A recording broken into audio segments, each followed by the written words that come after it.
बुहेरा अरब की मौजों में इज़्तिराब के असरात। कराची में हब्स और गर्मी। 200 किलोमीटर रफ्तार की हवाओं के साथ साइक्लोन बायपरजॉय की पेशकदमी बरकरार। तूफान के 15 जून को केटी बंदर और भारतीय गुजरात के दरमियान किसी मकाम से टकराने का इम्कान। कराची, ठट्टा, सजावल और बदीन में 14 से 16 जून तक मूसलाधार बारिश की पेशगोई। ठट्टा, सजावल, बदीन और मीरपुर खास में 300 मिलीमीटर और कराची में 100 मिलीमीटर तक बादल बरसने की तवक्को। खबरदार, साहिलों पर ना जाएं। समंदरी तूफान से लहरें 12 फुट तक बुलंद हो सकती हैं। इंतजामिया ने कराची में सी व्यू जाने वाला रास्ता बंद कर दिया। अफसरान और मुलाजमीन की छुट्टियां भी मनसूख। महकमा सेहत और KMC के अस्पतालों में अलर्ट। नालों की चॉकिंग पॉइंट्स खत्म करने और डी वाटरिंग पंप लगाने का हुक्म। कराची की 40 मखदूश इमारतें खाली कराने की कार्रवाई भी शुरू। सख्त हिदायत के बावजूद इमारतों और शाहराहों के अतराफ लगे बिल बोर्ड्स को हटाया ना जा सका। साइक्लोन करीब। ठट्टा और बदीन को तेज हवाओं ने जकड़ लिया। पाक फौज के जवान मदद को पहुंच गए। वजीर आला सिंध और इंतजामी अफसरान का केटी बंदरगाह का दौरा। अंदरून सिंध तूफान की जद में आने वाले इलाकों से शहरियों के लाजमी इनखला का हुक्म। वजीर आला मुराद अली शाह ने अवाम से ताउन की दरखास्त कर दी। समंदरी तूफान बायपरजॉय की पेश नज़र बलोचिस्तान की साहिली पट्टी पर भी दफा 144 से नाफिज कर दी गई। गवादर में तमाम मुतालिका महकमों के मुलाजमीन की छुट्टियां मनसूख। माहीगीरों ने कश्तियां किनारे पर खड़ी कर दी। पाक ईरान सरहद के करीब कारोबार और दुकानें बंद कर दी गईं। समंदरी तूफान बायपरजॉय के बायस मुंबई और भारतीय गुजरात में समंदर की लहरें बिफर गईं। साहिलों को 150 किलोमीटर फी घंटे की रफ्तार की तेज हवाओं ने जकड़ लिया। मुंबई एयरपोर्ट से कई परवाजों की उड़ान मनसूख। हुकूमत का 3000 से जायद मेगावाट नए बिजली सिस्टम में शामिल करने का मंसूबा। कराची से कश्मीर तक बिजली के बिलों में 845 अरब रुपए का रिलीफ देने का ऐलान। वफाकी वजीर खुर्रम दस्तगीर ने अवाम से बहुत जल्द फ्यूल प्राइस एडजस्टमेंट से निजात का वादा भी कर लिया। रूसी खाम तेल की आमद से पेट्रोल डीजल सस्ता होने की तवक्कुआत। वजीर मुमलिकत पेट्रोलियम मुसद्दिक मलिक ने अवाम को जल्द समरात मिलने की नवीद सुना दी। रूस से LPG की पहली खेप भी पाकिस्तान पहुंच गए। 10 कंटेनर्स तुरखम के रास्ते पाकिस्तान में दाखिल। इब्तदाई मरहले में 1,10,000 टन LPG दरामद की गई। वादे पूरे करना हुकूमत की अहलियत भी है और नीयत भी। मरियम औरंगजेब का बयान। इलाकाई तिजारत के फरोग की कोशिशों में एक और कामयाबी। NLC के ट्रकों का काफिला तिजारती सामान लेकर अफगानिस्तान के रास्ते उज्बेकिस्तान और कजाकिस्तान पहुंच गया। कामयाबी वस्ती एशिया में पाकिस्तान के लिए नई मंडियों की तलाश में अहम पेशरफ्त करार। सुप्रीम कोर्ट का गैर मनकूला जायदाद पर 100% टैक्स के खिलाफ हुक्म इम्तना। फरीकैन को 50% टैक्स अदा करने का हुक्म दे दिया। ज़र मुबादला की सूरत हाल बेहतर बनाने के लिए बैरूनी मुल्क पड़ा पैसा लॉकर अपने मुल्क में रखें। हुकूमत की मजबूरियों को समझते हैं। नए टैक्स सिस्टम की खामियों को देखना होगा। चीफ जस्टिस के रिमार्क्स। अरबों रुपए का मामला है। टैक्स पॉलिसी पर रिलीफ मिलना शुरू हो गया तो मुश्किलात बढ़ेंगी।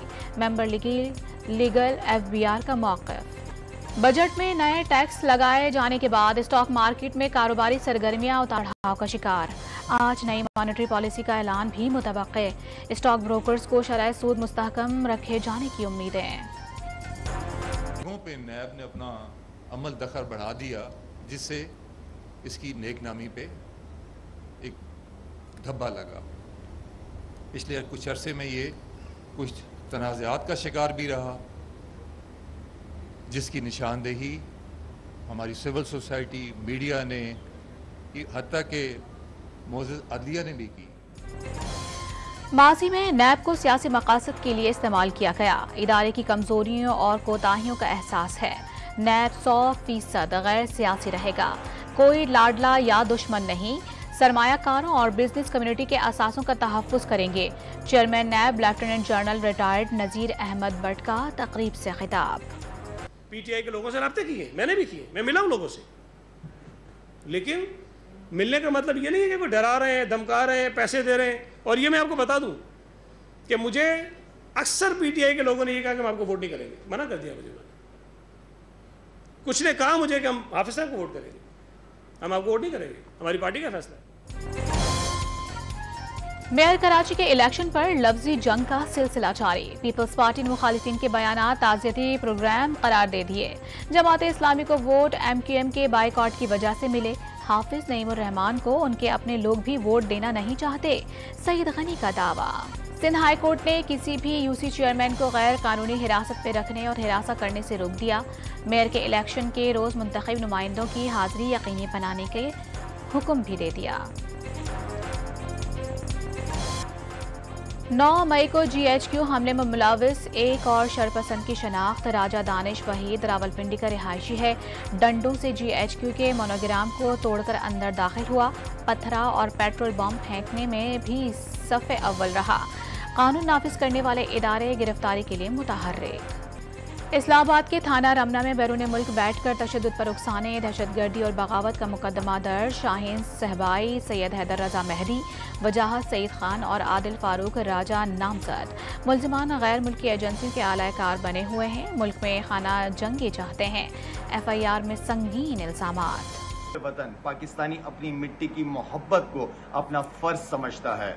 जो कौमें अपने शोधा को भूल जाती हैं, उन कौमों का तारीख में कोई नामो निशान नहीं रहता। पाकिस्तानी कौम शोहदा की कुर्बानियों को न कभी भूली है और न कभी भूलेगी। अपने अजीज के तमाम शोहदा की कुर्बानियों को न सिर्फ याद रखा जाए, बल्कि उनके तकद्दुस और हुर्मत में कोई आंच नहीं आने देंगे। पाकिस्तानी क्रिकेट टीम के खिलाड़ियों का अफवाज पाकिस्तान और शहदाया को खिराज अकीदत। शाहिद खान आफरीदी और हारिस रऊफ ने शहदा की कुर्बानियों को सराहा। वतन के लिए जान का नजराना पेश करने वाले शहीद सिपाही के वालिद की शरपसंदों को सख्त सजा देने की अपील। शुमाली वजीरिस्तान में शहीद जवान पूरे एजाज के साथ सुपुर्द खाक। नमाज जनाजा में फौजी अफसरान, अहलकारों और रिश्तेदारों की शिरकत। पाक फौज मादिर वतन के दिफा के लिए पुराज़्म है, ISPR का बयान। अफगान तालिबान और कलदम TTP के दरमियान करीबी रवाबत हैं। दहशतगर्दों को अफगान तालिबान के तहत चलने वाले निज़ाम में आज़ादी हासिल है। TTP तालिबान की हिमायत के साथ पाकिस्तान में हमले कर रही है। अक़वाम मुत्तहिदा की रिपोर्ट। अफगान तालिबान ने रिपोर्ट बेबुनियाद करार देकर मुस्तरद कर दी। रियाद में 10वीं अरब और चीन बिजनेस कॉन्फ्रेंस के पहले ही रोज $10 अरब के मुआहदे। 2 रोज़ा कॉन्फ्रेंस में सरमायाकारी के लिए $40 अरब के मुआहदे तय पाने की तवक्को। 3,500 से ज़ायद कारोबारी शख्सियात की कॉन्फ्रेंस में शिरकत। लाहौर पुलिस और सेफ सिटीज अथॉरिटी का वन व्हीलर्स के खिलाफ क्रैकडाउन। कैमरों की मदद से खतरनाक वन व्हीलर इरफान उर्फ स्पेरो गिरफ्तार। मुख्तलिफ शाहराहों पर वन व्हीलिंग, ओवर स्पीडिंग और रैश ड्राइविंग करता था। एशिया कप तनाज़ा तय होते ही वर्ल्ड कप का शेड्यूल भी तैयार। पाकिस्तान और भारत 15 अक्टूबर को अहमदाबाद में आमने सामने आएंगे। 20 अक्टूबर को ऑस्ट्रेलिया और 23 को अफगानिस्तान के खिलाफ मैच शेड्यूल। पाकिस्तान का आखिरी ग्रुप मैच 12 नवंबर को इंग्लैंड के खिलाफ होगा। शेड्यूल का हतमी ऐलान 1-2 रोज में मुतवक्के है। वर्ल्ड टेस्ट चैंपियनशिप के फाइनल में कैंगरूज के हाथों भारत की शिकस्त। इंग्लैंड में कैसे खेलना है बाबर आजम सिसी को। साबिक इंग्लिश बैटर नासिर हुसैन का मशवरा। सुलभा वेरेट पर तमाम खिलाड़ियों पर मैच फीस का 80% जुर्माना भी लग गया। सर्बिया के नोवाक जोकोविच ने फ्रेंच ओपन टेनिस टूर्नामेंट का टाइटल जीतकर तारीख रकम कर दी। सबसे ज्यादा 23 ग्रैंड स्लैम टाइटल जीतने वाले खिलाड़ी बन गए। पेशावर में कुर्बानी के लिए सहराई जहाजों की मंडी सज गई। व्यापारियों ने ऊंट की कीमत 1 लाख रुपए तक बढ़ा दी। कीमत 4 लाख रुपए तक पहुंच गई। शहरी दाम सुनकर दबे पैर वापस लौटने पर मजबूर।